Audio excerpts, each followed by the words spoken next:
juste l'heure. Ok, encore 5 minutes. Tant que tout le monde arrive. Bon, Bon, de là, il y a toute une façon. nouveauté. Alors, du coup, je vais en parler en attendant. Il y a une nouveauté là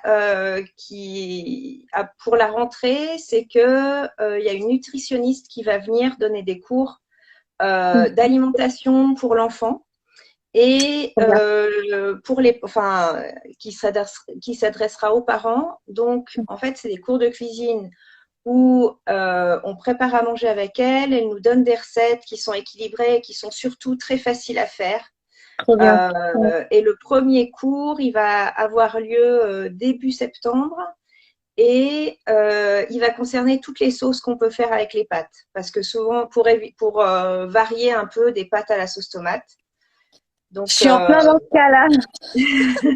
donc ça sera un cours justement pour apprendre à faire plein d'autres petites sauces, Mhm. ce qu'on peut mettre aussi en plus sur les pâtes, préparer des Très bien. petits bols avec que chacun puisse mettre des choses sur ses pâtes et changer de Mhm. sauce. Donc, si ça vous Ça, c'est intéresse, vous facile. pouvez vous inscrire. Vous pouvez vous inscrire en ligne. Voilà. Trop cool. Ouais, bon, ben, ça m'intéressera, hein. C'est déjà un sujet. Comme je t'avais déjà parlé, moi, c'est vrai que c'est pas très varié. La nourriture, c'est un peu compliqué, mais bon, je sais que je suis pas la seule dans ce cas-là. Loin de là. Alors, attends, je vais déjà regarder. Alors, ok, donc, je regarde déjà, j'ai déjà une question, comme ça, je les note, et puis après, je t'en avais déjà dit une, deux, mais comme ça, ok.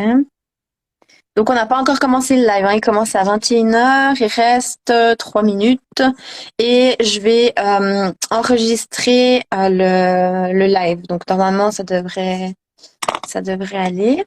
J'ai compris comment faire. Alors, du coup, la question. Puis tu rediras du coup ça à la fin, hein, sur les différents ateliers que tu as. Alors,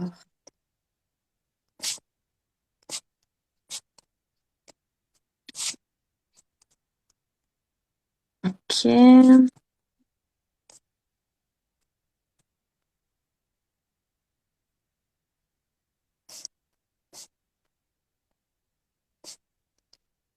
Comme ça, je m'y retrouve. Top. Alors là. Parce qu'il y a des gens qui m'ont dit que c'était un peu l'heure du coucher. Alors du coup, si Bah, j'enregistrais. c'est toujours difficile hein, de trouver Oui, un horaire qui convient à tout le monde. Mm. ça c'est sûr. Mais je trouve que le dimanche soir, en général, les gens, ils ont pas grand-chose. Enfin, il y a moins d'activités. Voilà, donc c'est vrai que je trouve que le dimanche soir, ça va bien, comme en tout cas pour moi. Alors, plus qu'une minute. Et après, on commencera. Ce que je peux déjà dire aux personnes, c'est qu'on va faire, donc ce sera Julie qui va présenter. Enfin, moi, je suis pas une connaisseuse sur le sommeil. J'apprends, je fais, voilà, comme je pense, comme beaucoup de parents. Du coup, elle va parler du sommeil chez les enfants. Tu vas faire quoi? Environ 30 minutes, 30-40 Mhm. minutes. Mhm. On avait dit la période des 7-10 mois et la période des 2-3 ans, c'est juste? Oui. Et puis bon, après, il y aura j'ai déjà des questions au-delà, par exemple, comment faire dormir un enfant de 6 ans. Donc voilà, bon, il y aura des questions au-delà des 3 ans. Et puis, du coup, ça sera la première partie, on va dire, voilà, d'explication par Julie. Et ensuite, il y aura environ 20-30 minutes où là, on va répondre vraiment aux questions. Il y avait déjà des personnes qui m'avaient posé les questions avant. Donc, du coup, moi, je les ai toutes notées. Et du coup, vous pourrez, si vous n'avez pas eu l'occasion, vous pouvez justement noter vos questions dans le petit rond avec le point d'interrogation. Mais comme ça, donc on a environ 1 heure. On va essayer de pas trop dépasser. C'est vrai, quand on est dans des sujets comme ça, on pourrait en parler des heures. Ah oui. Mais voilà. Et après, ben, si le sujet sur le sommeil, enfin si ce live vous a intéressé, on pourra en programmer d'autres sur ben, typiquement l'allaitement, la nutrition, l'alimentation chez les enfants. Donc ça, c'est après à vous de me faire le retour. Mais voilà. Et de Donc, dire quel sujet vous intéresserait. mhm, exactement. Bon, ben, il est 21h, donc on va débuter. Donc, s'il y a des personnes qui arrivent en cours de route, vous êtes les bienvenus. Enfin, ils ne savent pas, mais voilà, ils le savent, ce sera enregistré. Donc, je vais te laisser te présenter. Je me présenterai vite fait après. Donc, voilà, je te laisse la parole. Alors, je m'appelle Julie Champenois-Vitelin, je suis infirmière depuis plus de 20 ans maintenant et spécialisée pour les enfants depuis aussi presque 20 ans.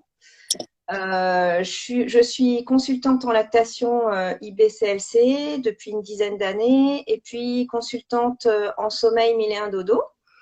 Alors, il y a plein de consultantes en sommeil qui existent. Donc, à chaque fois, elles ont des philosophies enfin, parfois différentes. Donc, si vous voulez aller voir une consultante en sommeil, vraiment regardez si sa philosophie vous convient. Alors, la philosophie de 1001 dodo, c'est vraiment de prendre en compte toute la famille et puis de faire en sorte que tout le monde dorme tout en étant dans la bienveillance de la famille et le respect aussi de la famille et de l'enfant. Donc, moi, ce que je vais vous dire aujourd'hui, ça va être avec cette philosophie-là. Et sinon, je fais des consultations en cabinet à Ria, donc dans le canton de Fribourg, et des consultations aussi en visio ou au téléphone pour les personnes qui habitent loin. Qui concerne forcément l'allaitement maternel, l'alimentation de l'enfant parce que je suis spécialisée dans la nutrition de l'enfant, et puis le sommeil, en général pour les enfants de 0 à 5 ans. Voilà, après je peux faire des petites exceptions, mais en général je me limite à cet âge-là. Voilà. Et puis, si vous voulez en savoir plus, vous pouvez aller sur mon site internet qui s'appelle julievitelin.ch. Et puis là, vous aurez plein de réponses à vos questions. J'ai aussi mis plein de titres de livres et de bandes dessinées que j'ai validées à 95%.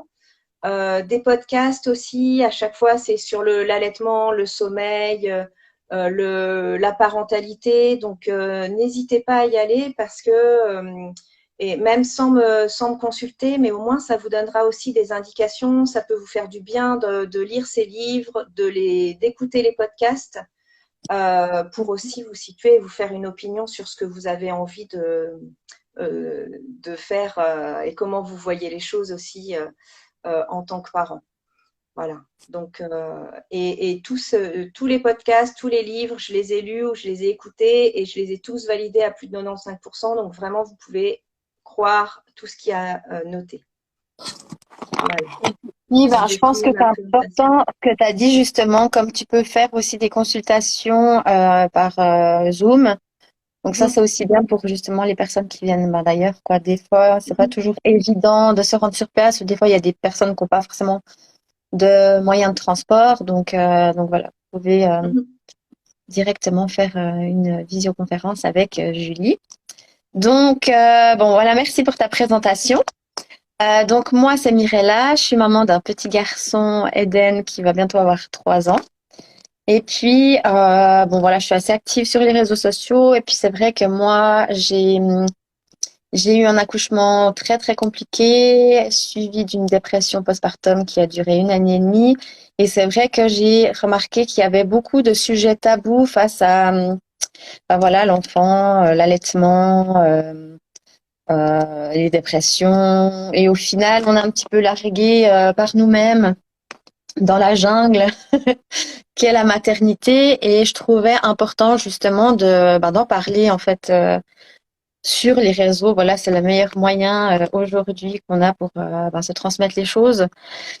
Et puis ben voilà, j'ai contacté Julie qui a été très gentille d'accepter. Ben voilà, c'est nouveau pour nous deux au final, hein, ce live. Mhm.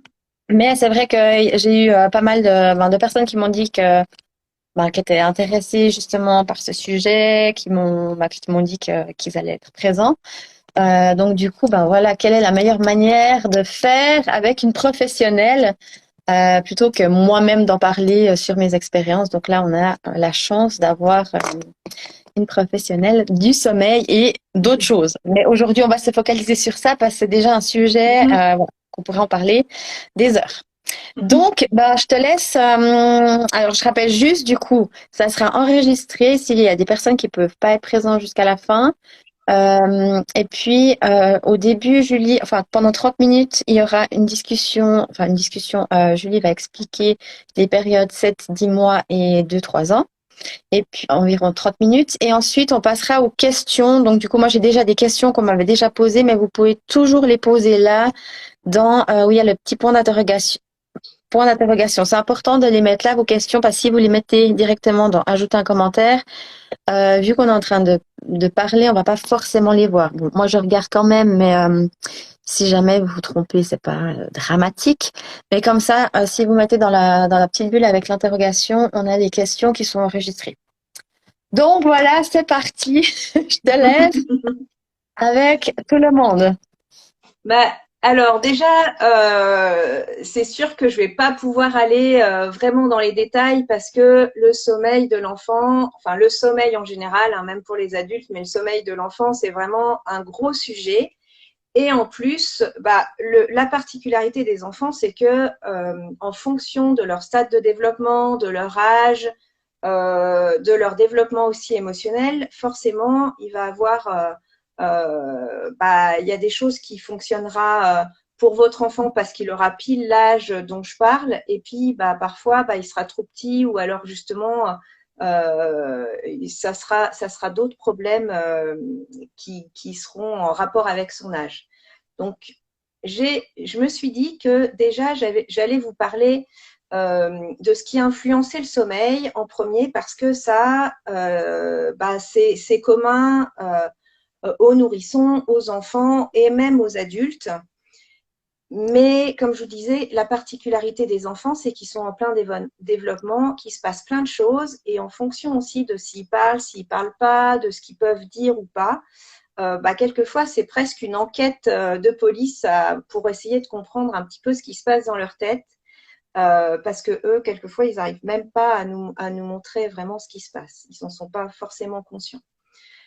Donc, je me suis dit que j'allais déjà vous expliquer un peu la physiologie du sommeil. Et puis, après, j'allais justement vous parler de ces deux grandes périodes clés qui sont la période des 8-10 mois, plus ou moins, et la période des 2-3 ans, parce qu'en fait, à ces deux périodes-là, il y a une angoisse de séparation chez l'enfant qui peut avoir une grosse influence sur le sommeil, particulièrement si ce sont des enfants allaités, parce qu'ils ne vont pas forcément se réconforter de la même manière que des enfants qui boivent au biberon ou qui arrivent à sucer leur pouce ou à prendre une lolette.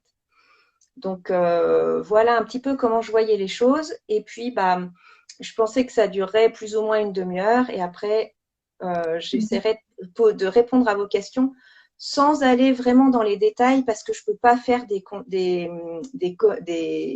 consultations. Voilà.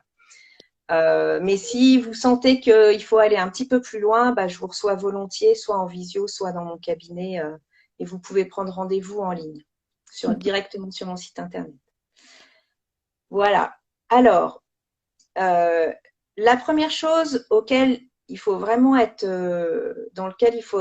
conscient, c'est que le sommeil, il va être vraiment très dépendant, euh, particulièrement la première année jusqu'à la marche, on va dire, du développement émotionnel de l'enfant et aussi de son développement moteur. Parce qu'à chaque fois qu'il fait que tout d'un coup, il y a plein de progrès ou dès qu'il y a plein de nouveautés chez l'enfant, ça peut avoir une influence sur son sommeil parce que tout ce qu'il vit dans la journée et surtout si c'est un enfant qui le vit à fond, qui profite à fond de la vie et qui va vraiment aller au bout de ses expériences, eh bien, dans son cerveau, la nuit, eh bien, son cerveau va fonctionner 10 ou 15 ou 100 fois plus que dans la journée.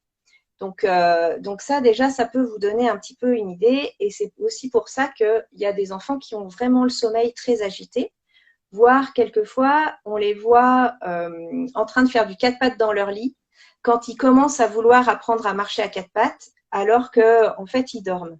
Ça peut être très déstabilisant. Donc voilà, ça c'est vraiment quelque chose qu'il faut vraiment bien avoir en tête. Et quand vous voyez que tout d'un coup, vous aviez un enfant qui dormait bien ou plus ou moins bien, et tout d'un coup, il se met à moins bien dormir, regardez ce qu'il fait, regardez les expériences qu'il fait, comment il sent, est-ce qu'il y a plein de choses qui ont changé récemment. Et puis aussi, est-ce qu'il y a des choses qui ont changé dans sa vie? Par exemple, est-ce que la maman a recommencé à travailler? Ou alors, est-ce que vous êtes en train de vous projeter dans la reprise du travail alors que ça peut être dans quelques semaines? Est-ce qu'il y a l'intégration à la crèche? Est-ce que vous commencez la diversification alimentaire? Est-ce que vous êtes parti en vacances ou tout d'un coup il a changé de chambre ou des choses comme ça? Ou est-ce qu'il y a aussi plus de pression, de tension dans la maison? Parce que tout ça, forcément, ça va avoir une influence sur le sommeil. Et puis après, il y a toutes les causes aussi qui sont vraiment visibles. Les poussées dentaires, ça a vraiment une grosse influence sur le sommeil. Toutes les maladies aussi, ça je pense que vous avez quasiment tous expérimenté. Et puis toutes sortes de douleurs. Alors, quand ils sont petits, c'est souvent les douleurs abdominales avec des gaz coincés, des rots qu'ils ont du mal à faire, etc. Tout ça, ça peut aussi perturber le sommeil. Donc, voilà, observez votre enfant et puis à partir du moment où vous avez compris, vous arrivez à comprendre un petit peu ce qui se passe, déjà ça peut vous donner des indications et aussi vous dire oui, alors peut-être qu'avant il dormait bien ou il arrivait à se rendormir pendant la nuit, maintenant il y arrive moins, mais il se passe plein de choses dans sa vie en ce moment, donc ça va être une période, on va être là, on peut l'accompagner, c'est vraiment pas des mauvaises habitudes que vous lui donnez d'aller le réconforter, d'aller dormir à côté de lui si vous sentez qu'il en a besoin. Et une fois qu'il se sentira mieux, eh bien, ça sera plus un problème. Vous verrez que vous n'aurez plus besoin de faire ça. Et en plus, lui, il n'en sortira pas forcément la nécessité. Donc ça, c'est toutes les petites perturbations, les phases de sommeil, le sommeil qui peut être perturbé. Et puis après, il y a des enfants qui ont toujours eu du mal à s'endormir, qui ont beaucoup de mal à lâcher prise, qui savent peut-être même pas forcément quels sont leurs signes de fatigue, parce il y a des enfants qui vivent un peu, qui sont tout le temps très toniques, très énergiques, et on dirait qu'ils veulent profiter de la vie et dormir. Quelquefois, on a presque l'impression que c'est une perte de temps. Et donc, ils font tout pour retarder le moment où ils vont lâcher prise, où ils vont s'endormir.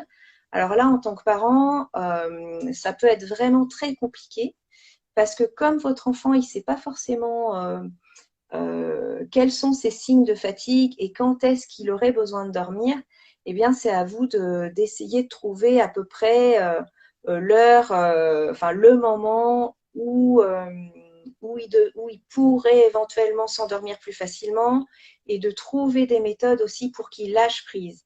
Parce que si son corps est super tendu, super crispé, s'il est tout le temps en train de lutter contre le sommeil ou même si ça fait 1 heure qu'il lutte contre le sommeil, il va lui falloir énormément de temps pour lâcher prise, pour détendre son corps, pour pouvoir se relâcher.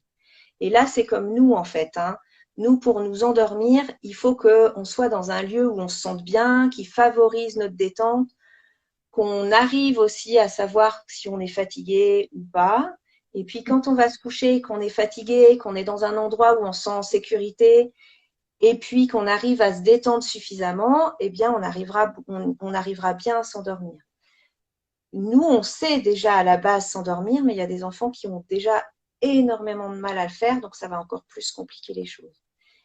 Et puis, si on dort à côté quand on dort à côté de notre conjoint, parfois on s'endort beaucoup mieux ou on dort beaucoup mieux que quand on était tout seul. Quand on s'endort à côté d'un conjoint qui est super stressé parce qu'il a eu une mauvaise journée, on va avoir énormément de mal à s'endormir parce que le stress est communicatif. Donc là, c'est exactement pareil pour les enfants.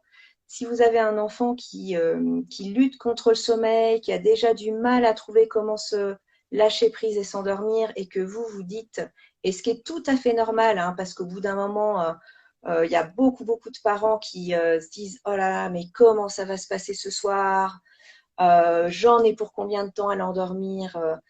Quand est-ce qu'il va lâcher prise? J'ai encore plein, plein de choses à faire dans ma journée. » Eh bien, plus vous vous dites ça, plus votre corps se crispe et moins il va pouvoir s'endormir. Donc là, le petit truc, c'est de trouver quelque chose qui vous fait du bien, que vous pourriez faire pendant que vous essayez de l'endormir, comme écouter un podcast, écouter de la musique, écouter un livre audio. Enfin, trouver des petites choses comme ça, ou s'il est plus grand, lire un livre à côté de lui le temps qu'il s'endort. Vous verrez, vous gagnerez beaucoup plus de temps que si vous êtes en train de vous dire ah, mais il faut absolument qu'il s'endorme. Là, c'est sûr que ça sera très C'est compliqué. c'est surtout à ces moments-là qu'on commence à perdre patience, à Voilà, s'énerver. Et du coup, l'enfant, exactement. il va le voir et le ressentir, quoi. Exactement. Mhm. Voilà. C'est Donc, ce qu'on fait tous. pardon? C'est ce qu'on a tendance à faire directement. Ouais. Donc, c'est pour Mhm. ça que vraiment le truc, essayez de réfléchir ce que vous pourriez faire à ce moment-là, que vous n'avez jamais le temps de faire et qui vous ferait du bien. Parce que vous allez aborder le coucher ou le réendormissement d'une autre manière que si vous dites ah non, mais encore, et puis j'en ai pour combien de temps, et puis moi j'ai encore tout ça à faire et je rêve de pouvoir m'asseoir et d'être tranquille. Et là, c'est sûr que vous allez en avoir pour très longtemps. Voilà. Donc, ça, c'était pour parler un petit peu des endormissements qui peuvent être compliqués. Et puis, il y avait une chose aussi qui est très importante quand on parle du sommeil de l'enfant, c'est le réservoir émotionnel. Alors, je ne sais pas si vous en avez déjà entendu parler. On en entend de plus en plus parler parce que justement, quand on se préoccupe, enfin, quand on commence à s'intéresser à la bienveillance, à la parentalité positive, etc., on en entend de plus en plus parler. En fait, le réservoir émotionnel, c'est comme un réservoir d'eau ou un réservoir d'essence qui va se vider plus ou moins vite en fonction des événements de la vie de votre enfant. Mais ça marche aussi pour nous, hein. Pour nous adultes, il y a des moments où notre réservoir émotionnel, il va se vider beaucoup plus vite que d'habitude et on aura plus besoin peut-être d'aller dans les bras de notre conjoint ou peut-être d'être plus soutenu ou de sentir plus son amour, par exemple, ou l'amour de notre entourage. Et puis, il y aura des moments où on se sentira bien, où on en aura moins besoin. Les enfants, c'est exactement pareil, sauf que eux, ils le font avec une puissance encore plus importante. Donc, ça veut dire qu'il y a des moments où leur réservoir, il va se vider très vite, et puis des moments où leur réservoir, il va se vider moins vite. Donc, par exemple, si un enfant commence à faire du quatre pattes ou à vouloir apprendre à marcher, ou il aimerait faire des choses que finalement, au niveau de la motricité, il n'y arrive pas parce qu'il est encore trop petit pour pouvoir le faire, et il a envie de faire comme ses parents, ou il a envie de faire comme ses frères et sœurs, et là, il y a beaucoup, beaucoup de frustration. Et bien là, son réservoir, il va se vider beaucoup plus vite. S'il a mal, s'il est malade, s'il y a des perturbations dans sa vie, s'il va dans un endroit où il ne se sent pas vraiment en sécurité, même si les parents ne sont pas très loin, là, son réservoir émotionnel, il va se vider très, très vite.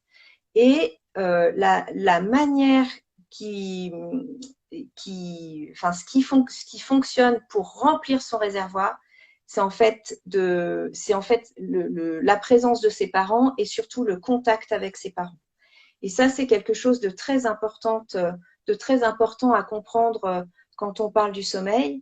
C'est qu'il y a des enfants, dans la journée, en fait, ils vont faire leur petite vie, particulièrement à des moments où ils commencent à être un petit peu autonomes. ils viennent moins dans les bras, on a moins le réflexe de les porter parce que bah ils ont envie de faire du quatre pattes, ils ont envie de ramper, ils ont envie d'aller de plus en plus loin et d'aller explorer l'appartement ou même dehors, etc. Et en fait, par contre, au moment de l'endormissement ou au moment où ils commencent à être fatigués ou au moment où ils se réveillent au milieu de la nuit, eh bien ils se disent ah mais où est maman, où est papa, j'ai vraiment besoin de leurs bras, j'ai vraiment besoin qu'ils me rassurent. Parce qu'en fait, son réservoir émotionnel, il s'est beaucoup vidé dans la journée, mais il n'a pas eu le temps de se remplir. Et c'est aussi pour ça qu'à certaines périodes, il y a beaucoup de réveils fréquents, parce que ce contact, il a vraiment besoin de ce contact pour remplir son réservoir émotionnel. Et vous allez voir que si vous vous apercevez de ça, et en fonction de l'âge de votre enfant, bah, soit vous le prenez plus souvent dans les bras, particulièrement en fin de journée, ou alors vous vous couchez à côté de lui au moment de l'endormissement, ou s'il est plus petit, vous le prenez en portage pendant que vous faites à manger, par exemple, le soir ou à d'autres moments de la journée, ou vous le prenez en portage plutôt, enfin si ça vous convient, bien sûr, vous le prenez en portage quand vous allez vous faire des balades plutôt que la poussette, vous allez voir qu'en fait, son réservoir émotionnel, il va se remplir à d'autres moments que la nuit. Et si ça vous évite déjà un réveil, c'est pas mal, mais si ça vous évite deux réveils dans la nuit, eh bien, c'est encore mieux. Et ça, souvent, je le vois vraiment en consultation quand je le propose aux parents. Quand j'ai un retour après, il y en a énormément qui me disent ah mais en fait c'est vrai, on l'a porté le soir pendant qu'on faisait à manger, on le mettait dans le dos, dans le emportage, et en fait on voyait très bien que déjà il arrivait beaucoup mieux à lâcher prise le soir pour s'endormir, et en plus la nuit il se réveillait moins.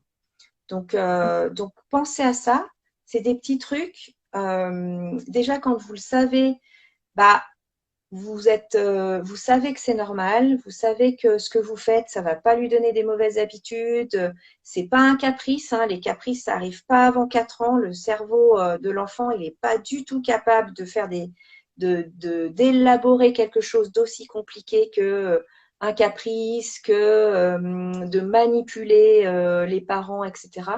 Lui, vraiment, au moins jusqu'à 4 ans, il réagit en fonction de ses émotions, en fonction de ses besoins, et il n'est pas du tout capable de vous manipuler. Donc quand il vous demande quelque chose ou quand il vous fait comprendre quelque chose, c'est que il en a besoin. Alors après, à vous de trouver des compromis, hein. Faut pas vous oublier non plus, vous avez le droit de mettre des limites, mais toujours garder ça en tête.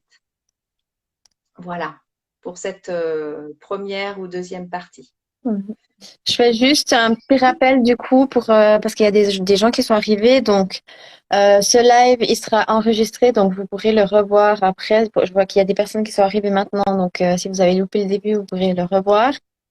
Et puis si vous avez des questions pour les personnes qui sont arrivées, mettez-les où il y a le point d'interrogation. Nous on répondra d'ici on a fait combien de temps là?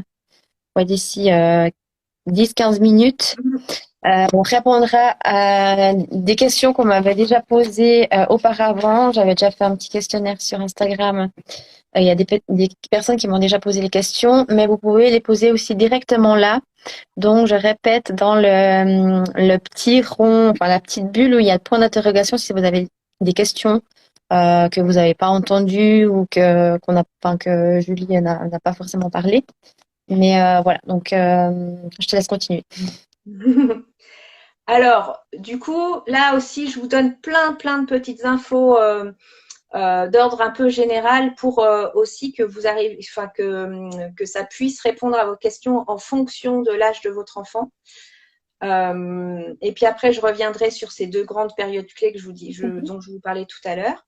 La dernière chose avant de parler de ces deux dernières périodes clés, je voulais vous dire 3 choses qui favorisent l'endormissement. Parce que souvent, c'est ça aussi, hein, c'est que justement, particulièrement comme on disait tout à l'heure, pour les enfants qui ont du mal à lâcher prise ou qui ont du mal à se séparer parce que pour eux, c'est compliqué la séparation, eh bien, il y a 3 petites choses que vous pouvez mettre en place qui vont pas forcément être miraculeuses, mais qui vont aider à favoriser l'endormissement. La première chose, c'est que plus vous êtes dans le noir ou dans la pénombre tôt, ça veut dire dans l'heure ou dans la demi-heure ou dans le quart d'heure avant de coucher votre enfant, plus la mélatonine va se sécréter. La mélatonine, c'est l'hormone qui favorise l'endormissement. Donc, apparemment, il y a une étude qui a montré que quand on était dans la pénombre avec son enfant pendant, enfin, 1 heure avant l'heure officielle du coucher, eh bien, l'enfant s'endormait beaucoup plus vite. Alors, l'idée, c'est pas que vous soyez dans le noir et que vous mangiez dans le noir ou aux bougies, hein, c'est pas du tout ça. Mais du coup, juste de savoir que s'il y a un petit moment de jeu ou si vous changez votre enfant, vous devez l'habiller ou qu'il doit se brosser les dents, bah, dans ces cas-là, il vaut mieux mettre une petite lumière plutôt que la grande lumière de la salle de bain ou la grande lumière de la chambre. Donc, s'il y a un petit moment de jeu, bah, plutôt fermer les volets. Alors là, maintenant, il commence à faire nuit un petit peu plus vite. Mais n'hésitez pas à fermer les volets, à mettre une petite lumière, une lumière indirecte, mais pas la grande lumière qui éclaire toute la chambre, parce que bah forcément, la mélatonine, elle va commencer à être sécrétée au moment où vous allez, enfin, quelques temps après avoir éteint la lumière. Donc là, vous gagnez un petit peu de temps. Et si justement votre enfant doit aller se brosser les dents entre deux, bah, n'allumez pas la grande lumière de la salle de bain parce que là, tout de suite, l'hormone, la mélatonine, elle diminue. Donc, Mhm. vous aurez été dans le noir ou dans la pénombre pour rien. Donc, c'est un peu dommage. Donc, arrangez-vous pour qu'il n'y ait pas trop de lumière, et en tout cas pas une grosse lumière directe pour aider à favoriser la mélatonine, la sécrétion de la mélatonine. La deuxième chose, c'est d'ouvrir la fenêtre avant de rentrer dans la chambre de votre enfant ou de l'endroit où il dort, parce que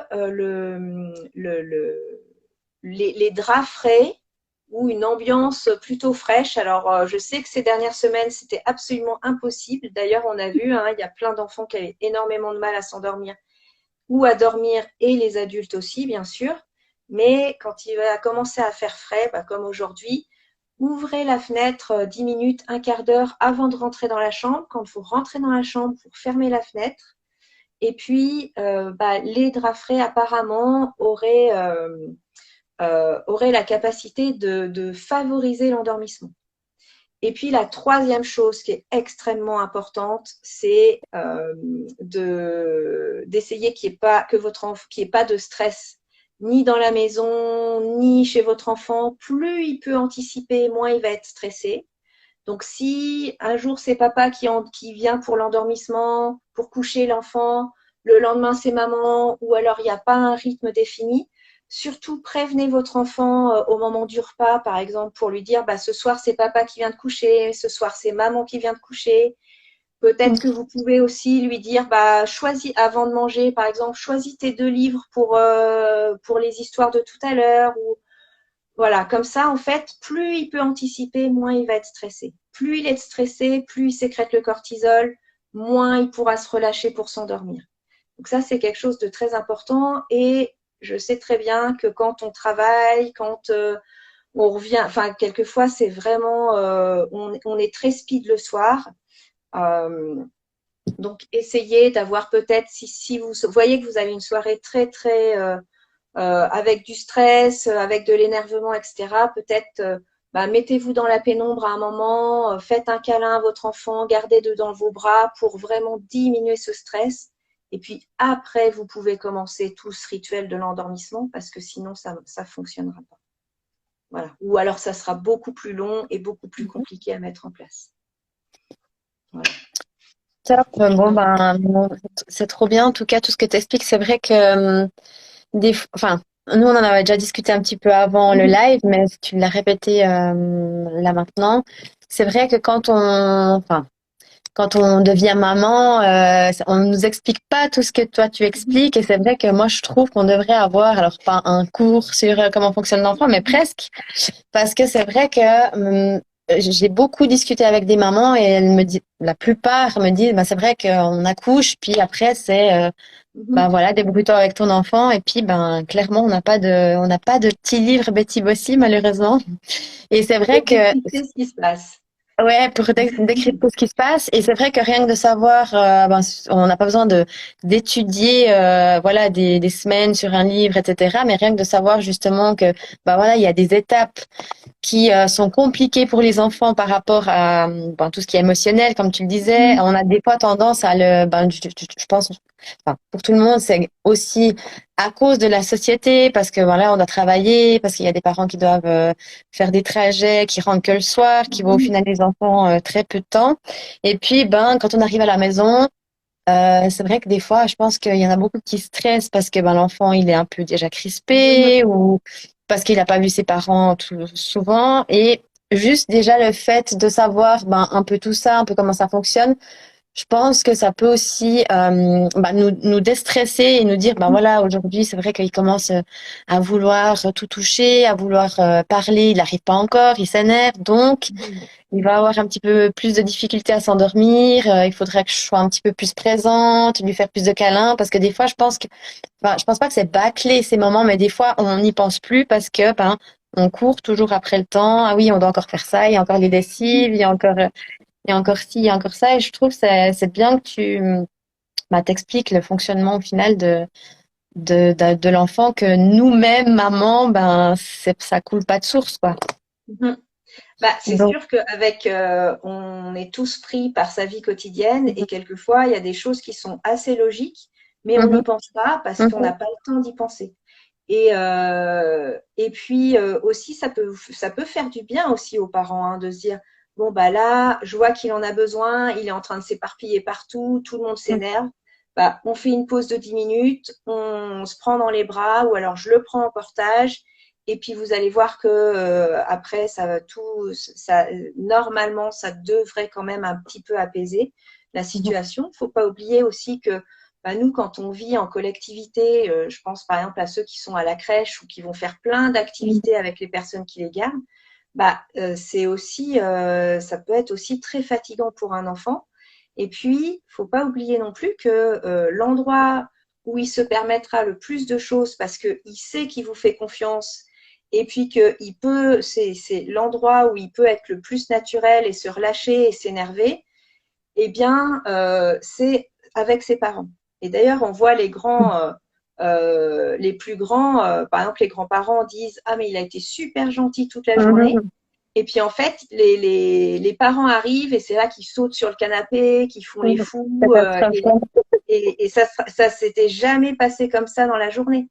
Donc à partir du moment, enfin, c'est vrai que c'est dur et c'est ingrat parfois d'être parent, Mhm, mais quand vous vous dites ouais mais en fait c'est parce qu'il me fait confiance que mhm. qu'il réagit comme ça, même si c'est dur, au moins je sais que ce lien de confiance il est créé. Sinon, il resterait dans son coin et puis il me montrerait pas que ça a été une journée difficile, qu'il est fatigué, il se permettrait pas tout ça. Et on voit la même chose à l'école, vu que moi je suis enseignante. C'est vrai que j'ai souvent entendu les parents quand je disais ah non, mais ici c'est tout va bien, etc. Et souvent, enfin souvent, pas toujours, mais quelques parents qui me disaient ah mais ah bon, presque choqués que ça se passe bien parce qu'à la maison c'est une catastrophe. Donc voilà, ça rejoint exactement ce que tu dis. Hein. Une fois qu'ils sont à la maison, c'est leur petit cocon, leur zone de confort, et c'est là qu'ils peuvent se permettre de se vider, quoi, de lâcher prise. Oui. Mais nous aussi, en tant qu'adultes, hein, tout le monde fait Mhm. ça. On va Ouais, c'est se vrai. permettre beaucoup plus de choses avec les gens qu'on aime qu'avec les gens enfin, où le lien n'est pas tout à fait, même si on Mhm. s'entend bien, le lien, on va pas se sentir tout à fait à l'aise avec eux. Donc, Mhm. c'est exactement pareil finalement. Et donc, retenez que à partir du moment où vous répondez aux besoins de votre enfant, vous ne lui donnez pas des mauvaises habitudes, vous répondez, vous remplissez son réservoir émotionnel, il en a besoin, et une fois que le réservoir émotionnel est rempli, ou en tout cas qu'il se vide plus autant, eh bien, vous allez voir que il aura tout d'un coup moins besoin d'être dans vos bras le soir parce que c'est bon, il sera passé à autre chose, il Mhm. maîtrisera beaucoup mieux son environnement, ou ce qui le perturbait, ça le perturbe plus autant qu'avant, ou si vous aviez besoin de rester pour l'endormir le soir pendant longtemps, à un moment, il va plus en avoir besoin parce que justement, son réservoir émotionnel sera rempli. ou si vous restez une partie de la nuit avec lui dans sa chambre, ou s'il vient dormir dans votre lit ou à côté ou dans votre chambre parce que ça le rassure, vous allez voir qu'à un moment ça va passer parce que il y a des périodes qui sont plus compliquées où il a besoin d'être rassuré, il a besoin de votre présence. Quand il en aura plus besoin, vous allez voir que tout va rentrer dans l'ordre et ça sera plus comme ça. Voilà. Donc Euh, on est déjà à 35 minutes là. Ça passe vite, alors, hein, déjà. je Alors, vais juste parler 5 minutes.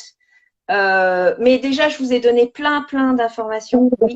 des petites astuces. Puis comme je disais, voilà, il y a des gens qui rentrent là, donc c'est enregistré. Vous pourrez voir. Il y a quelqu'un qui m'a posé la question où sera enregistré sur quel, enfin, si ça sera sur quel compte ce sera enregistré le live.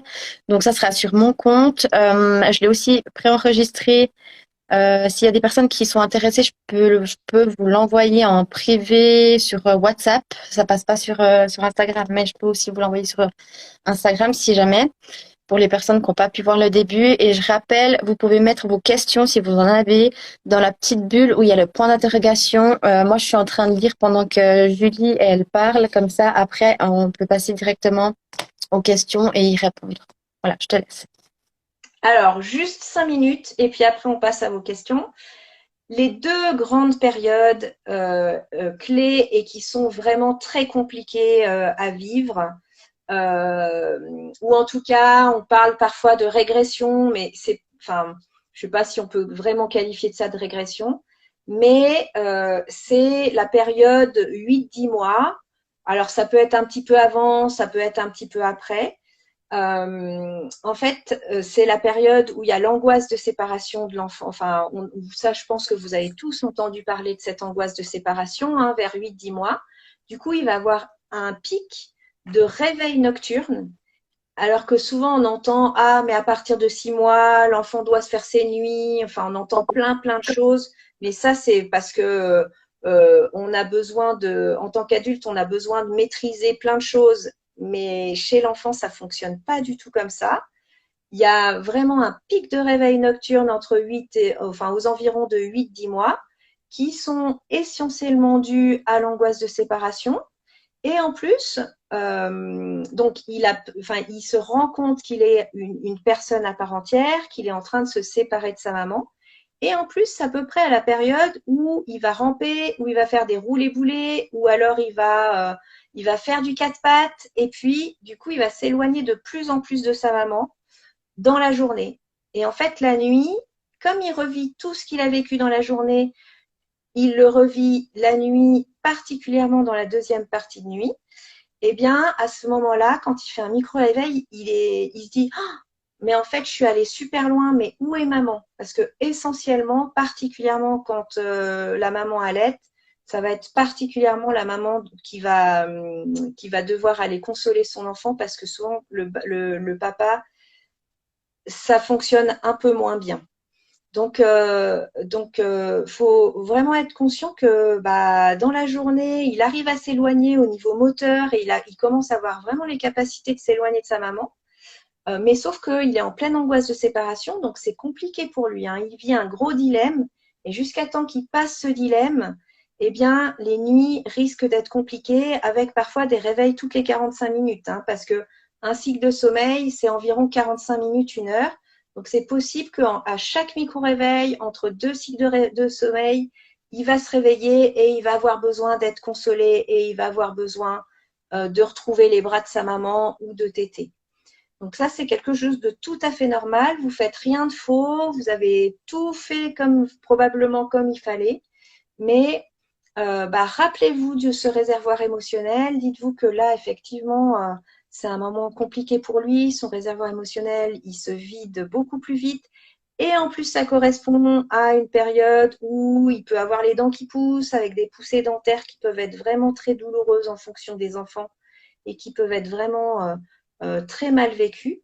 Donc, ça va encore plus donner un sommeil compliqué. Et puis, il y a une deuxième angoisse de séparation qui existe entre 2 et 3 ans environ, hein, mais ça ne va pas être la même que celle de 8-10 mois. Ça va être, et je pense que tous ceux qui ont eu des enfants de cet âge-là, ils s'en rappellent au moins, il y en a eu pour une petite période, c'est des endormissements qui sont retardés le plus possible avec des enfants qui font tout pour ne pas aller se coucher, ils réclament une cinquième, une sixième histoire, après tout d'un coup ils ont soif, après ils ont envie de faire pipi alors qu'ils ont pas forcément, ils sont pas forcément propres, après, enfin ils trouvent plein d'excuses parce que la séparation est compliquée pour eux, donc est compliquée à vivre. Donc, rappelez-vous aussi ce que je vous ai expliqué tout à l'heure. Vous savez que c'est une période compliquée, que c'est une période comme ça, il se passe plein de choses dans sa tête. C'est la dernière angoisse de séparation, hein, rassurez-vous. Alors, il y a des enfants qui ont plus des difficultés de séparation que d'autres, de par leur histoire, de par plein de raisons. Mais c'est la dernière période d'angoisse de séparation qui se manifeste comme ça et qui va durer très longtemps si vous passez votre temps à faire des allers-retours et que vous écoutez pas, enfin que vous avez du mal à entendre que l'endormissement c'est compliqué pour lui et se séparer de vous c'est compliqué pour lui. Donc, vous pouvez mettre en place ce que je vous ai dit déjà pour favoriser l'endormissement, hein, avec la pénombre, ouvrir la fenêtre un peu avant, diminuer au maximum le stress. Mais si vous restez dans sa chambre pendant qu'il s'endort, en lui disant, bah, tu sais, là, j'écoute mon podcast ou je lis mon livre, et puis mon livre, il est tellement passionnant que t'inquiète pas, je ne vais pas partir avant que tu partes. Vous vous installez bien, votre corps va être beaucoup plus détendu et rappelez-vous, comme je vous ai dit tout à l'heure, hein, quand on s'endort, quand on veut s'endormir, même si on est très fatigué et qu'on a un conjoint qui est super stressé à côté de nous, on ne va pas pouvoir s'endormir. Donc, si vous mettez dans une position qui est super confortable, que vous sortez votre livre avec une petite lumière ou que vous écoutez de la musique ou quelque chose pour vous détendre ou pour aussi ne plus avoir la notion du temps, vous allez voir que petit à petit, après quelques soirs, votre enfant va s'endormir de plus en plus vite et petit à petit, vous allez pouvoir partir de plus en plus rapidement et à un moment, il vous dira au revoir et vous allez vous dire, vous n'allez plus pas en revenir en fait, que bah, vous n'avez plus besoin de rester avec lui pour l'endormir. Voilà, c'était tout ce que je voulais vous dire un petit peu pour vous expliquer ce qui se passe dans la tête de l'enfant quand on parle du sommeil, parce que ça regroupe tout. Le sommeil, c'est vraiment le réceptacle de tout ce qui se passe dans la journée et tout ce qu'il a capté, mais tout ce qu'il n'a pas capté, qu'il n'a pas eu le temps de capter. Trop bien. Bah, merci pour toutes tes explications, tes conseils. Pour ceux qui viennent d'arriver, vous pourrez revoir le live sur mon compte. Je l'ai enregistré. Et du coup, on va passer aux questions, si ça te va. Oui. Alors, première question. La régression des 9 mois, qu'est-ce qu'on peut faire pour la passer en douceur? Alors, déjà, tout ce que j'ai pu vous dire tout à l'heure, déjà de se dire que c'est quelque chose de normal. Donc déjà, même si c'est une période qui est vraiment très fatigante pour les parents, vous n'allez pas la vivre de la même manière en sachant que c'est quelque chose de normal et que vous n'avez rien fait de faux. Et puis, après, tout dépend de comment se manifeste cette régression. Si c'est parce que souvent c'est plein de réveils pendant la nuit, comme je vous ai dit, ça peut être toutes les 45 minutes, toutes les heures. Après, voyez ce qui est possible vous pouvez aussi en discuter en couple, hein, comment vous voyez les choses et comment faire pour que tout le monde dorme. Parce que dans cette période compliquée, comme je vous ai dit, ça peut durer facilement 2 mois, voire plus. Et pour certains enfants, ça peut aller jusqu'au moment où il arrive à marcher, parce que la marche, c'est vraiment la dernière grosse étape à faire. C'est la dernière grosse étape au niveau moteur. Donc parfois, le sommeil peut être aussi agité et très compliqué jusque-là. Donc, comme c'est plutôt un marathon qu'un sprint, voyez comment vous pouvez vivre les choses au mieux et vous fatiguer le moins possible. Alors, si c'est de remettre le lit dans votre chambre, remettez le lit dans votre chambre. Si c'est de faire le début de nuit, c'est papa qui fait le début de nuit et qui dort sur le matelas à côté de son enfant, puis la deuxième partie de la nuit, c'est la maman. Ça peut être aussi possible. Et puis, comme je vous ai dit, vous ne donnez pas des mauvaises habitudes à votre enfant en faisant ça. Quand il aura passé cette période compliquée, vous verrez qu'il n'aura plus besoin de vous à ce moment-là et que vous pourrez refaire comme vous aviez fait, comme vous faisiez avant. Ok. Top. Alors, deuxième question. Un bébé de 9 mois a-t-il encore besoin physiologiquement de boire du lait la nuit? Alors, je vais parler de l'allaitement déjà. Donc, Mhm. si c'est un bébé allaité, comme vous savez, il y a des tétés alimentaires et puis des tétés, beaucoup de tétés, sécurité, besoin de réconfort, etc.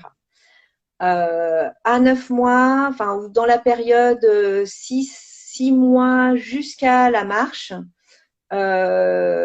quand on allaite, la majorité des tétés, enfin une grande partie des tétés, c'est vraiment des tétés de réconfort et de sécurité. C'est pas une erreur de l'allaiter ou de le enfin ou de l'allaiter pour qu'il s'endorme ou qu'il se rendorme. C'est pas du tout une erreur, comme je vous ai dit, hein, ce sont pas Mhm. des mauvaises habitudes. À un moment, il en aura plus besoin. Vous verrez que il voudra plus téter ou beaucoup moins téter.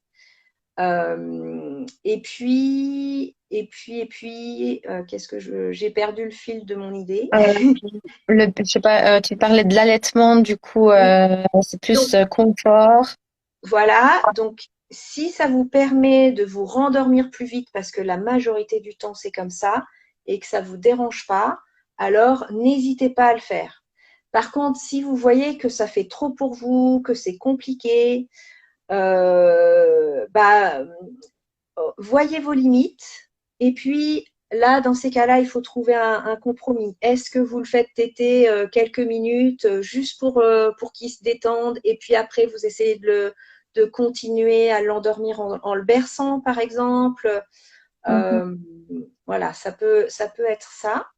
Mais en tout cas, pour répondre à la question d'origine, il a plutôt, enfin, en tout cas pour les tétés, l'allaitement maternel, il y a beaucoup de tétés de confort et pour se rendormir. Donc, ce Et serait puis, jusqu'à quel âge où l'enfant a vraiment besoin justement du lait? Enfin, que ce soit biberon, ou si on parle de biberon, par exemple. Sans alors, que ce soit des justement, biberons de confort. à cet âge-là, si c'est un biberon, parfois, en fonction de comment il mange dans la journée, parce que les calories, en fait, elles sont calculées. Enfin, le corps, il a besoin d'un certain nombre de calories. Mhm. Et puis, si c'est un enfant qui mange bien dans la journée, il n'a pas forcément besoin de manger la nuit.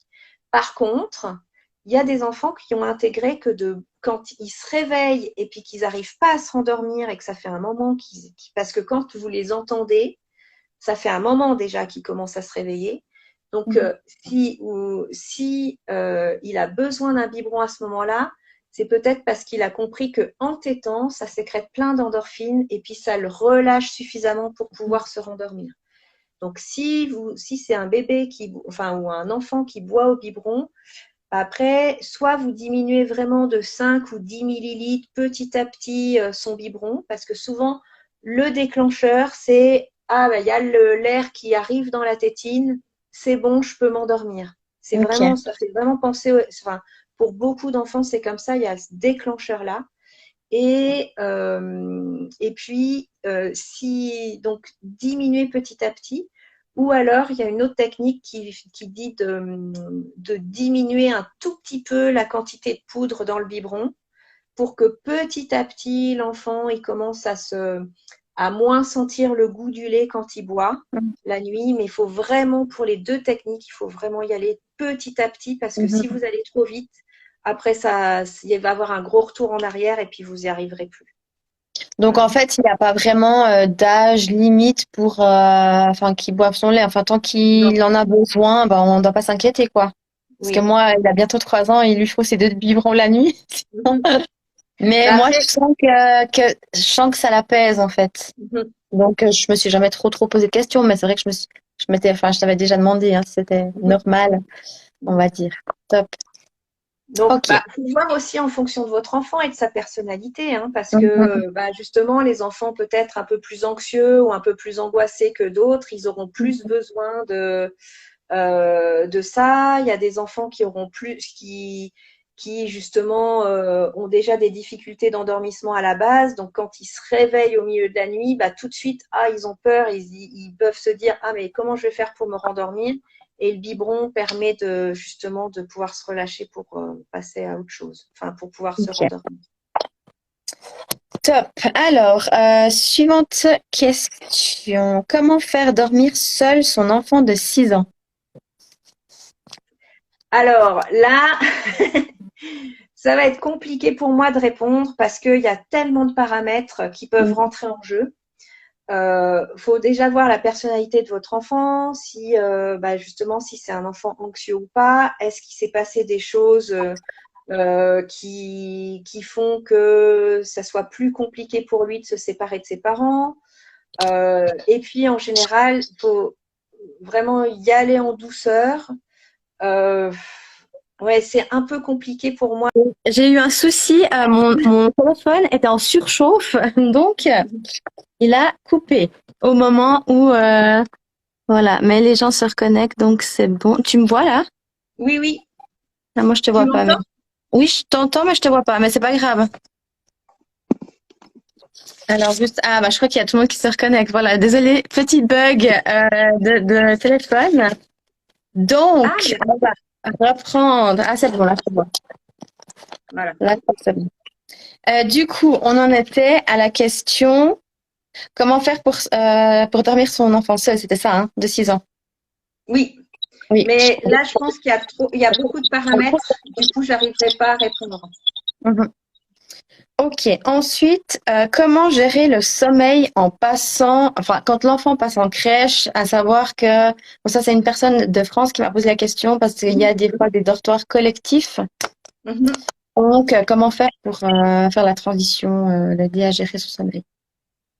Alors, je vais répondre quelque chose qui va pas forcément plaire au, au personnel de crèche, mais en gros, vous avez rien de. Enfin, si vous l'endormez par exemple dans les bras, vous n'avez pas besoin.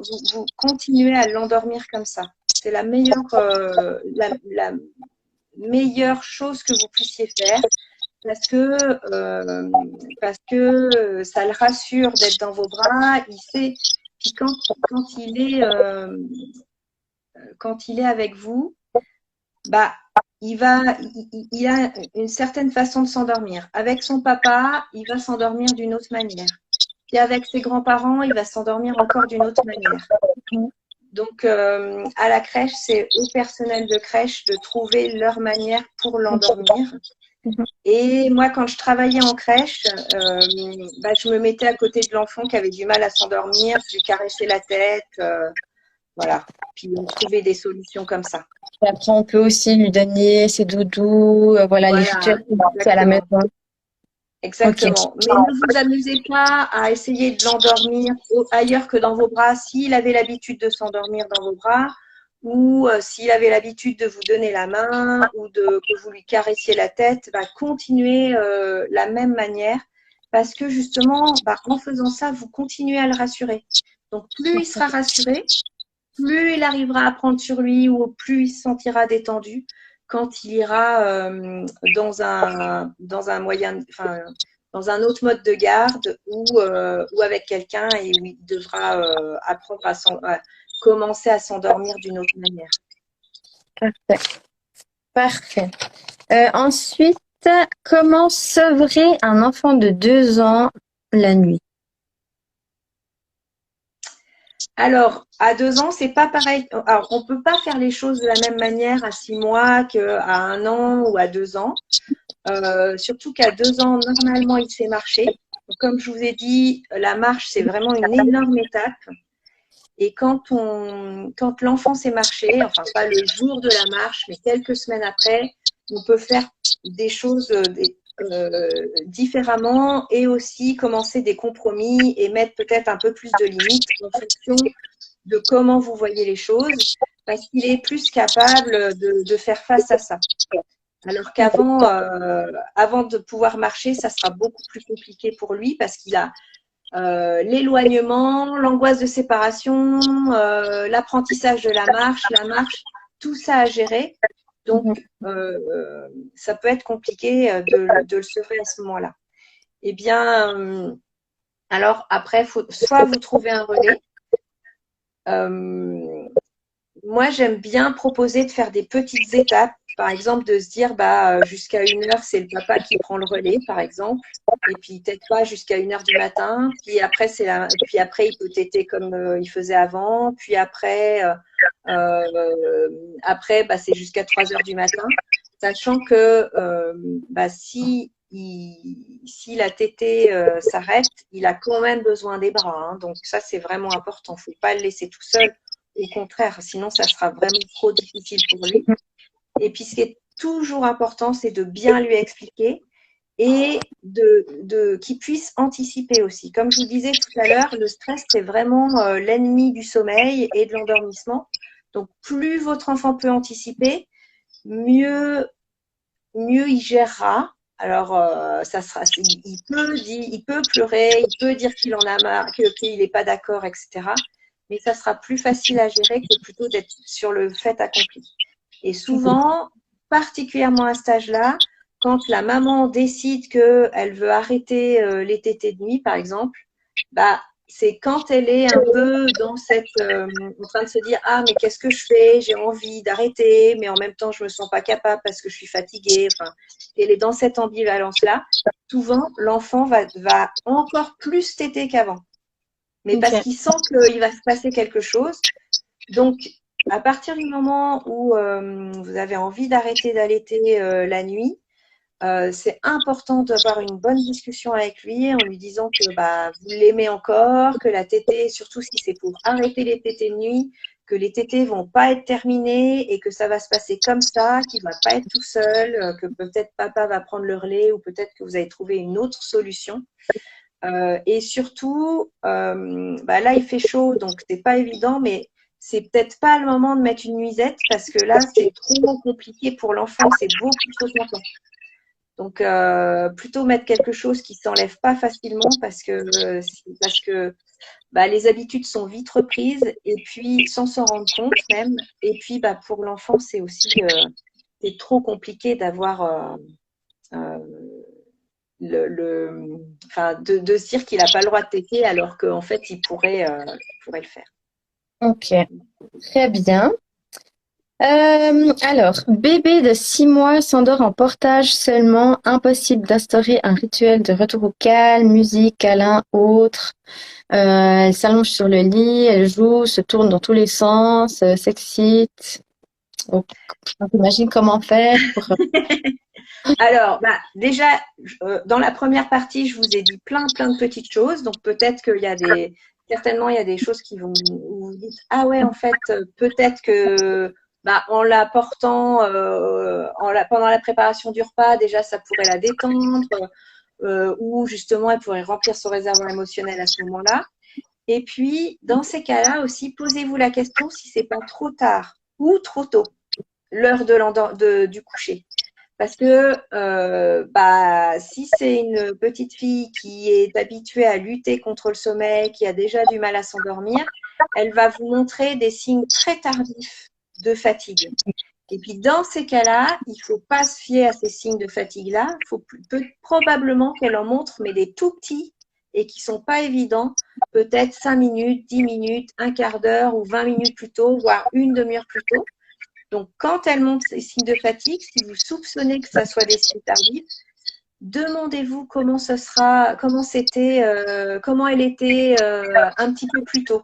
Parce que ça se trouve, à chaque fois, vous verrez les mêmes choses. Et ça sera dans ces cas-là, ces signes-là qu'il faudra prendre comme les premiers signes de fatigue.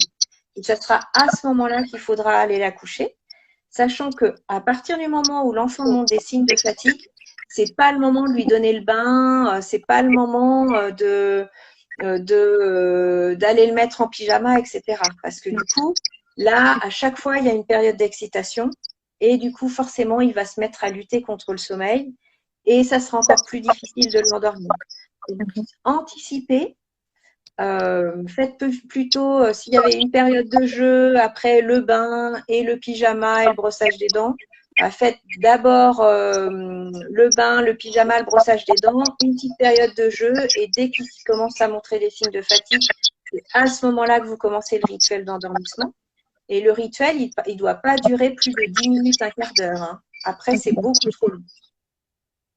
Ça, c'est bien de le dire, parce que je pense des fois, par rapport aux histoires qu'on peut choisir, justement, plutôt privilégier les histoires courtes que les romans.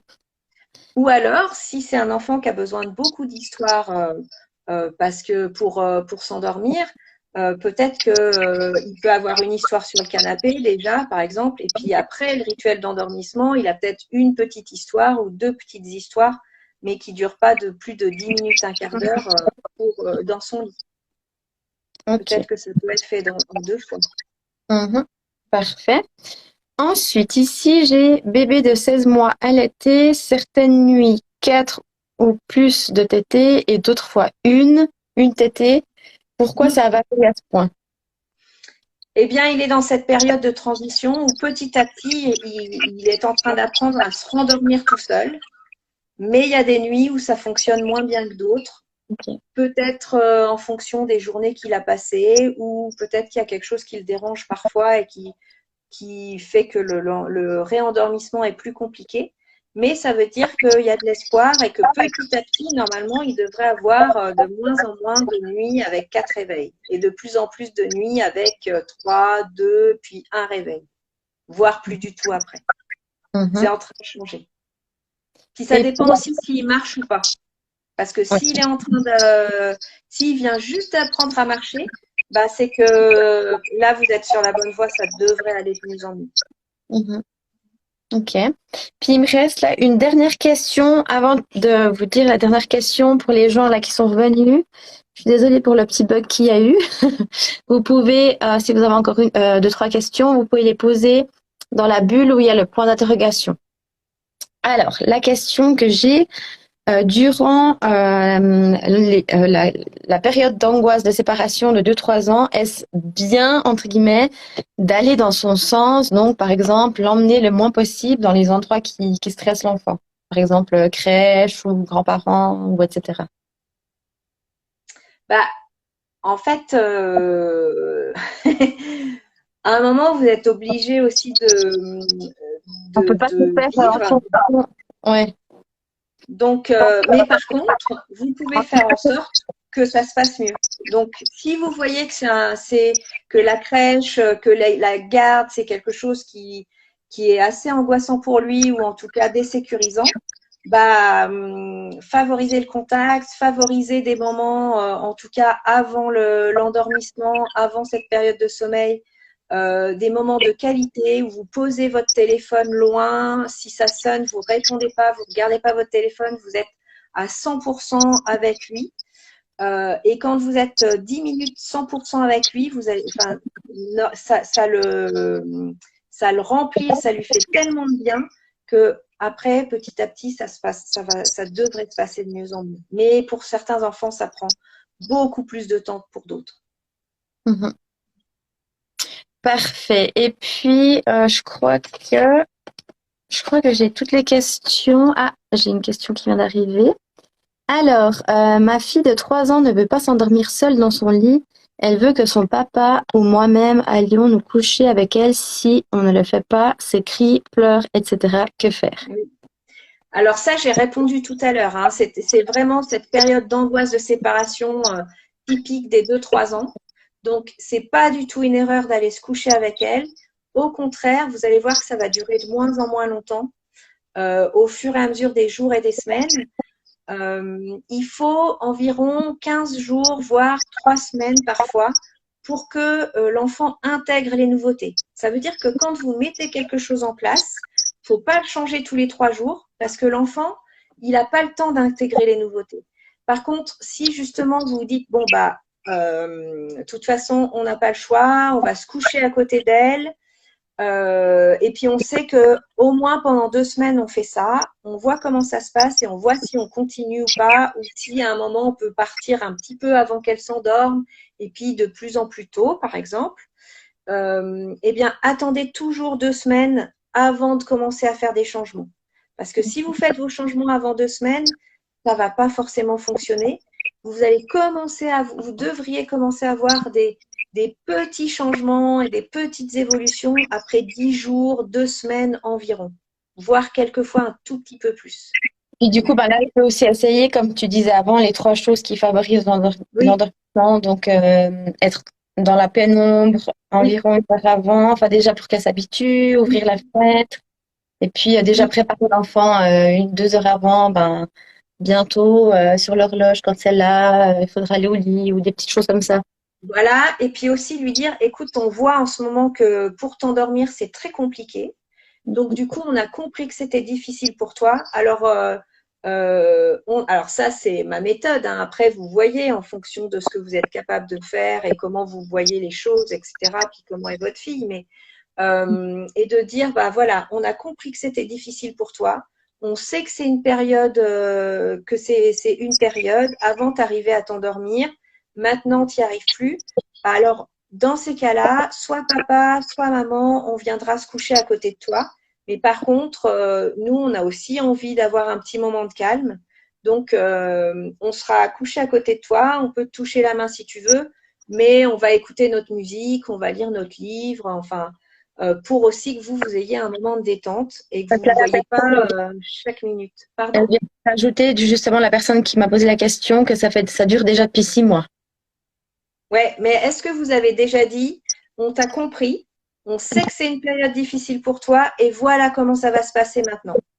Parce que justement, en fait, s'il n'y a pas ça, et que en plus l'enfant sent que bah, vous êtes peut-être à côté d'elle, mais que vous avez la tête enfin la main sur la poignée de porte dans votre tête, eh bien en fait, elle sait que vous voulez partir. Donc du coup, elle va être tout le temps, soit elle lutte contre pour ne pas dormir, soit à un moment elle peut plus lutter, mais par contre elle est en mode veille et en mode, enfin, elle a tous ses sens en éveil. Et dès que vous allez bouger pour pouvoir sortir, hop, elle va ouvrir les yeux et il faut tout recommencer. Et parce qu'en fait, elle sait que vous allez partir à un moment. Alors que si c'est bien établi, que vous êtes bien installé dans sa chambre et que vous lui dites, bah, maintenant, je sais, je reste jusqu'à temps que tu t'endormes, je vois que c'est une période qui est compliquée pour toi. Vous allez voir que, et si vous faites ce que vous avez dit, vous allez voir que normalement, ça devrait changer dans les 2, 3 semaines qui suivent. Parfait. Ensuite, on a comment gérer les siestes d'un enfant qui en a vraiment besoin car ne supporte pas la fatigue. Mon enfant s'endort assez tard l'après-midi et cet horaire ne correspond pas aux horaires de la crèche qui a de la peine à l'endormir plus tôt dans la journée et donc abdique à le faire dormir. Ils disent que l'enfant va arrêter ses siestes car à 3 ans, ça devient normal de les arrêter. Du coup, le retour à la maison est compliqué et les jours suivants, la crèche aussi. Mais à la maison, il fait des siestes tous les jours sans exception. Donc, en fait, là, le problème, c'est plutôt à la crèche. C'est pas Ouais. à la maison. Non, apparemment, c'est à la sieste parce que du coup, comme j'ai compris, à la maison, enfin, les siestes sont plus tard qu'à la Mhm. crèche. Ouais, c'est pas. Mais c'est et puis, si je comprends bien, c'est qu'à la crèche aussi, il y a tellement de stimulation que c'est peut-être aussi encore plus difficile pour lui de lâcher prise. Alors, tout dépend des crèches, hein. Il y a des crèches, quand c'est dans ces situations-là, ils mettent l'enfant dans une poussette, ils ferment bien la capote et puis ils bercent la poussette.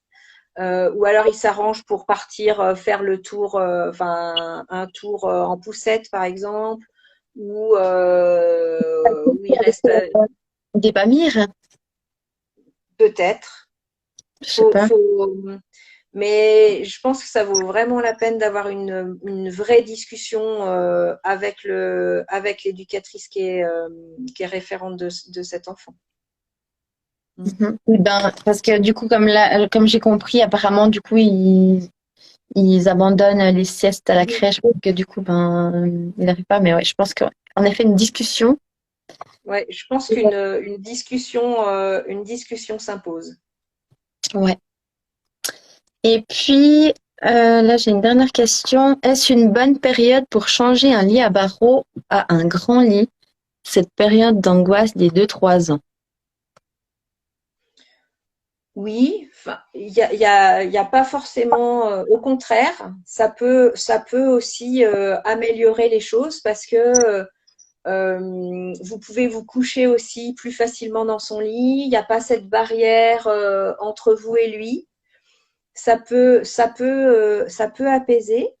Par contre, si vous sentez que ça va être quelque chose qui peut être compliqué, faut vraiment l'impliquer dans le changement de lit, en fait. Ça veut dire qu'il faut qu'il soit là quand vous montez le lit, ou en tout cas, la dernière partie ou la première partie, faut qu'il soit là quand vous montez le lit. Avant, vous pouvez aussi lui faire choisir pour acheter les draps, par exemple, ou voilà, Qui conscientise les choses, hein. exactement. Et puis en plus, plus il s'implique, plus il va être content d'aller dans ce lit, et plus il aura vraiment, enfin, moins il aura peur d'aller dans ce lit. Et même petits, hein, ils sont tout à fait capables de dire s'ils préfèrent le drap vert ou le drap bleu, hein, ou, ou avec leur personnage préféré, mais vous vraiment n'hésitez pas à leur faire choisir. Et puis à ce qu'il ait sa trousse à outils à côté quand vous montez le lit ou quand vous ouvrez le carton. Ouais, ça peut vraiment bien aider. Top. Et puis j'ai encore une dernière question. Je pense qu'après on va s'arrêter parce que ça fait gentiment tard. Mhm. Alors, dernière question. Mon fils de 18 mois dort une deuxième partie de la nuit dans le lit des parents. Il se réveille et ne veut plus se rendormir seul, donc dodo avec les parents. Est-ce une mauvaise habitude? Non. Non. En tout cas, pour moi et pour les consultantes en sommeil, c'est pas du tout un problème. Parfait. Bah voilà, on a fait le tour des questions. Ah, bah du coup, c'est chez toi cette fois que ça bug. Est-ce que tu m'entends? Attends, je vais essayer de... Alors, Julie, où es-tu? Ah, elle a un petit problème de réseau. Donc voilà, on arrive au terme de ce live. J'espère que ça vous a plu. Il y a Julie qui va. Je vais quand même essayer de la reprendre. Elle devrait être là. Décidément, hein, des fois, c'est pas toujours évident de faire des lives parce qu'il y a toujours des petits bugs. Mais, euh, mais bon, on arrive quand même toujours à s'y remettre. Je vais juste voir si j'arrive à la récupérer. Vraiment pas. Donc je disais, ouais, on arrive au terme de ce live. J'espère que ça vous a plu. Ça a bugué avant, mais du coup j'avais enregistré, donc heureusement que j'ai fait ça. Et puis cette partie-là, une panne de batterie. Elle a une panne de batterie. Et du coup, ben cette partie-là, du coup, elle sera aussi enregistrée. Donc ce sera sur mon Instagram. Je vais mettre tout ça comme ça, vous pourrez. Enfin, pour les personnes qui n'ont pas vu le début, vous pourrez voir ce qui s'est dit au début, ce qu'elle a expliqué. C'était plus un petit peu la partie théorique. Et puis, pour les personnes qui n'ont pas pu voir la deuxième partie, pareil, voilà, c'est la partie où il y a toutes les questions. Donc, n'hésitez pas à me faire un retour sur Instagram. Vous pouvez m'écrire aussi en privé si ça vous a plu. Et quelle serait la thématique, la prochaine thématique que vous aimeriez que Julie traite? Elle est spécialiste justement sommeil, allaitement, alimentation chez les enfants. Donc voilà, s'il y a quelque chose qui vous intéresse, n'hésitez pas à nous le dire.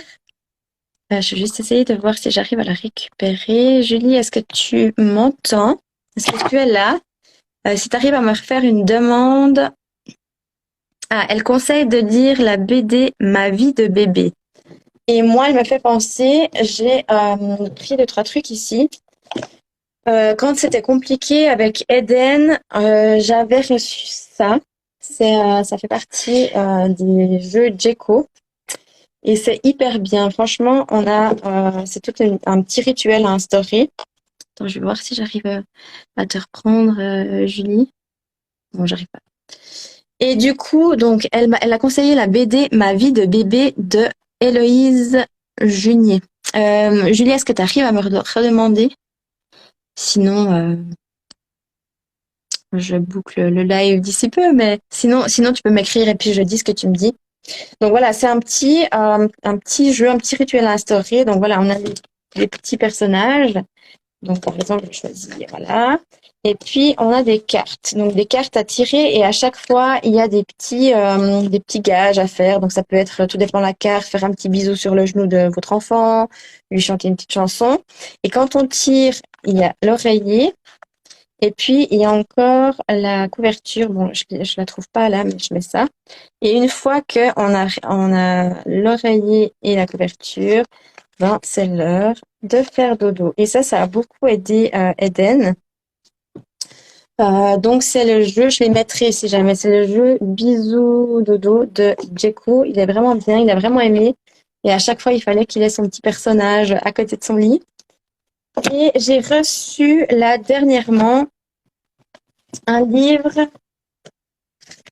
C'est Les peurs de Marie Toiti, donc de Magaban Édition Psy. En fait, c'est une pédopsychiatre qui a écrit le livre. Je vous mettrai aussi son Instagram. C'est vraiment bien. J'ai pas encore eu l'occasion de lire à Eden parce que je l'ai reçu pendant les vacances, là, pendant que j'étais en vacances. Mais c'est des livres, en fait, où il y a la petite histoire. Donc, c'est écrit par il y a des psychologues qui ont participé, dont Marie qui est pédopsychiatre. Et puis à la fin, il y a comment aborder, ben justement celui-là c'est sur les peurs, donc comment aborder le sujet. Donc par exemple, et toi, est-ce que tu as peur le soir quand la nuit tombe? Comment fais-tu pour te rassurer, etc. Donc pour amorcer en fait le sujet. Et il y a aussi une partie pour les parents donc qui explique pourquoi instaurer les rituels, qu'est-ce qu'il faut faire, des idées. Ici, il y a des idées, des astuces pour l'enfant, par exemple, éclairer doucement ta chambre pour voir dans la pénombre, inventer des formules magiques pour faire fuir les monstres, abracadabra. Enfin bref, il est vraiment super. Je vais lui lire ces jours. Il y a plein d'autres livres qu'elles ont créés sur d'autres thématiques, justement. Donc, par exemple, là, il y a un livre, c'est Camélia est harcelée. Donc, c'est le même système où il y a des astuces pour les parents, comment aborder le sujet à l'enfant. Camélia rentre à l'école maternelle, le nouveau de l'école, les parents de Rico télétravail, la mort. Donc, voilà, il y a d'autres sujets qui vont aussi sortir. Donc, c'est hyper intéressant. Donc, voilà, moi, j'ai ce livre-là. Ce jeu-là, j'ai aussi acheté pour mon fils. Je peux pas vous le montrer là parce que du coup, il dort avec. C'est la poupée Pipouette où sur son visage, on peut changer les émotions. Donc, on a un petit sac avec les émotions. Donc, par exemple, Pipouette est contente, donc avec le visage content, euh, triste, fâché, etc. Et ça l'a beaucoup aidé aussi à gérer ses émotions. Aujourd'hui, maintenant, il me dit quand il est triste, quand il est fâché, il me dit souvent Eden fâché, Eden triste, etc. Donc voilà, donc ça, c'est des petites astuces que moi j'ai testées qui ont fonctionné, en tout cas ça et la poupée, bon, les doudous, etc. Et voilà, donc on arrive au terme du live. Vous pourrez retrouver donc le live sur mon Instagram.